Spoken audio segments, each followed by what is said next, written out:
एक प्रकार से सेना में देखा जाए तो एनपीएस की एंट्री है दूसरे तरीके से।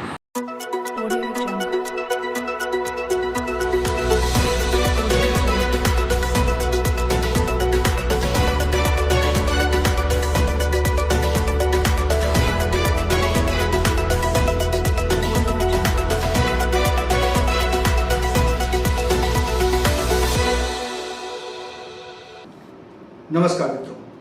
आज हमारे चैनल पर आपने देखा होगा जो नई योजना आई है सरकार की अग्निपथ योजना, जिसके तहत अग्निवीरों की बहाली हो रही है और उसके विरोध में जो छात्रों का लगातार प्रदर्शन हो रहा है, उस प्रदर्शन के बारे में, उसके विरोध के बारे में और राजनीतिक दलों के असंतोष के बारे में मैंने कुछ खबरें आपको बताई हैं, दिखाई हैं। अब जो मैं आपको बताने जा रहा हूँ वो इससे अलग है और जो जानकारी आ रही है उसके मुताबिक अभी तक तो ये कहा जा रहा था कि सरकार ने इस योजना को लाने में हड़बड़ी की है, लेकिन कुछ विद्वान बता रहे हैं, कुछ विशेषज्ञ बता रहे हैं कि सरकार ने इस योजना के लाने के पीछे काफ़ी कसरत की है और उस कसरत में ये चीज़ शामिल है कि सेना में चूंकि अब तक पुरानी पेंशन प्रक्रिया चल रही थी, उस पुरानी पेंशन प्रक्रिया को समाप्त करने के लिए ये योजना लाई जा रही है। जैसा आपने देखा कि इस योजना में पूरी तरह से जो 4 साल की नौकरी दी जा रही है उसमें पेंशन किस तरह से दी जा रही है, एक सिस्टम बनाया गया है कि हर साल वेतन से कटौती होगी, कुछ खास रकम कटौती होगी, उसके बाद उसमें सरकार की ओर से कुछ रकम जोड़ी जाएगी और वही पैसे आपको बाद में ब्याज समेत जब मिलेगा, जब 4 साल बाद आप रिटायर करेंगे। तो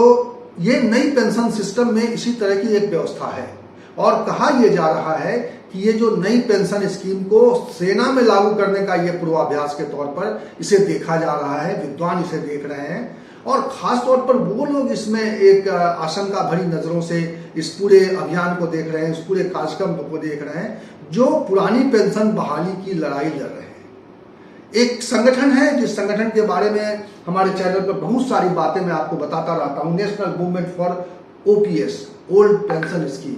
और इसके जो नेता हैं विजय कुमार बंधु, उन्होंने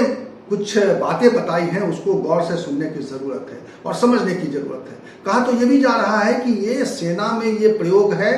और पुरानी पेंशन को जड़ से खत्म कर दिया जाए, सभी विभागों में खत्म कर दिया जाए, इसकी कोशिश के तौर पर जब सेना में ही नहीं रहेगा तब ये पुरानी पेंशन व्यवस्था कहाँ रहेगा, ये सवाल एक बड़ा सवाल बन गया है और ये एक सरकार की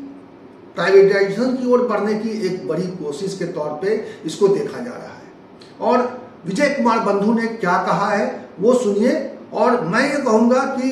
ये जो 4 साल की जो बात कही जा रही है, जो छात्र विरोध कर रहे हैं कि विधायक और सांसदों का चुनाव जब 5 साल के लिए होता है तो 4 साल के लिए नियुक्ति क्यों हो रही है, इसके पीछे भी एक मकसद है और मकसद ये है कि आपको मालूम है कि सेवा शर्तों में ये बात शामिल होती है कि अगर किसी व्यक्ति की नौकरी 5 साल लगातार चलती है तो उसको ग्रेच्युटी मिलती है और वो ग्रेच्युटी ना देना पड़े, इसके लिए भी ये योजना जो है सिर्फ 4 साल की योजना लाई गई है। तो इस तरह का एक अंदेशा, इस तरह का एक आशंका हवा में तैर रही है। सरकार को निश्चित रूप से जो जिस तरह से छात्र आंदोलन की राह पर हैं, जिस तरह से विरोधी पार्टियां सरकार के इस फैसले पर सवाल उठा रही हैं या जो कर्मचारियों के संगठन इस फैसले को लेकर एक आशंका जता रहे हैं, निश्चित रूप से सरकार को इस बारे में सामने आना चाहिए और सफाई पेश करनी चाहिए। लोकतंत्र में बिना ऐसी चीज़ों को लागू करने के पहले बिना किसी बड़े स्तर पर कोई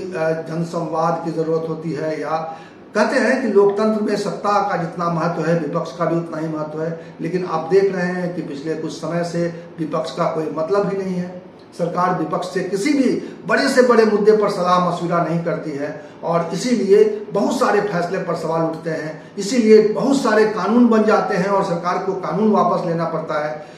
किसानों के बारे में एक सरकार ने कानून बनाया जिसको सरकार ने कहा कि ये ऐसा कानून है जिससे किसानों को मदद मिलेगी, जिससे किसानों की आमदनी बढ़ेगी, लेकिन जब किसान आंदोलन पर उतर आए तो सरकार को ये फैसला वापस लेना पड़ा। और अब जब नौजवानों के बारे में सरकार ने एक ऐसा फैसला लिया है, भर्ती के बारे में एक ऐसा फैसला लिया है, तो छात्र आंदोलन की राह पर हैं, विरोधी पार्टियां इसका खिलाफत कर रही हैं, तमाम तरह के संगठन इसके विरोध में खड़े हो गए हैं, इसको लेकर तरह तरह की आशंकाएं जता रहे हैं और सरकार चुप्पी साधे हुई है। बहरहाल इस वीडियो में मैं आपके सामने रख रहा हूं विजय कुमार बंधु की पूरी बातचीत, जो उन्होंने आशंका जताई है, जो उन्होंने कहा है।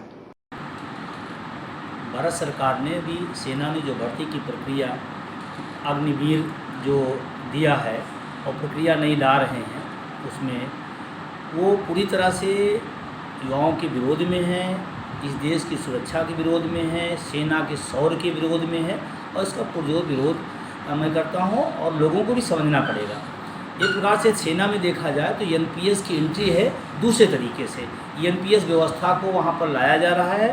पुरानी पेंशन व्यवस्था जो हमारे देश के सैनिकों को मिलती थी, वो देश के लिए लड़ते थे, जान देते थे, उनके सामाजिक सुरक्षा पर बहुत बड़ा कुठाराघात किया जा रहा है। साथ साथ जो देश के लिए नौजवान जान देना चाहता है, जो सेवा देना चाहता है, देश के लिए अपनी ड्यूटी निभाना चाहता है, उसके साथ बहुत बड़ा छल है। दुर्भाग्य इस बात का है कि जिस तरह की प्रक्रिया लाई जा रही है वो पूरी तरह से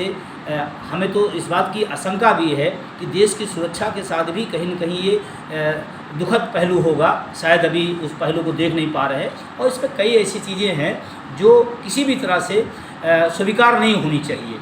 जहाँ देश का नौजवान बेरोजगार है, जहाँ पर 2 लाख की सीटें वहाँ खाली हुई हैं, उनको आप संविदा पे ला रहे हैं और देश की रक्षा संविदा का सैनिक करेगा, नेताओं की सुरक्षा अस्थायी सैनिक करेगा। मैं तो कहना चाहता हूँ प्रधानमंत्री जी, पहले आप देश की सुरक्षा के लिए आप संविदा वाले को रखने के बजाय आप अपनी सुरक्षा में रखें। तो इसलिए मेरा निवेदन है कि ये पॉलिसी जो लाई गई है ये पूरी तरह से गलत है और सरकार इसको वापस ले और जो ये प्रक्रिया हमारे यहाँ चल रही थी उस प्रक्रिया को ही आगे बढ़ाए।